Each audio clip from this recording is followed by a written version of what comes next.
নমস্কার বন্ধু। তো আজকে কথা বলবো আমাদের চুঁচুড়ো বিধানসভার মাননীয় সাংসদ রচনা ব্যানার্জি তার বিষয় নিয়ে। তো তার আগে এই একটা ছোট্ট একটু ক্লিপটুকু দেখুন। গণতন্ত্রের রায় জনগণ দেবে, যেই পার্টি আসুক না কেন। আমি তো একদমই ঠিক যে গণতন্ত্রের রায় জনগণ দিয়ে দিয়েছে। যদিও ভিডিওটা আমার কাছে আজকে আসলো, সেই কারণে আমি ভিডিওটা করছি। মিলে কাজ করতে হবে, সবাইকে নিয়ে কাজ করতে হবে। তারা যদি বিজেপি করে তার মানে তো এই নয় যে আমি সাংসদে তাদের মুখ দিয়ে চলে যাবো, তাদের সাথে কথা বলবো।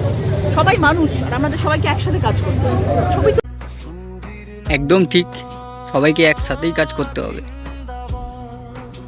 দেখুন তারপর তো জয় শ্রীরাম বলতে তো কোনো অসুবিধা নেই, কিন্তু আমরা জয় বাংলাও বলি। তো ন্যাচুরালি আমাদের সবকিছু আমাদের সাথে ওতপ্রোতভাবে রয়েছে। আমরা 14 কোটি ভগবান আছে আমাদের, আমরা সবাই জয় মোদিজি, জয় মোদি। একদম ঠিক যে জয় শ্রীরাম বলতে কোনো অসুবিধা নেই, কিন্তু আমি একটা জিনিস বুঝতে পারছি না যে আমাদের 14 কোটি ভগবান কবে হলো? তাহলে বাকিগুলো কি সব পালিয়ে গেল তৃণমূল কর্মীদের মতো? এটাই আমার বোঝার। যা খুশি তাই বলে দিচ্ছেন।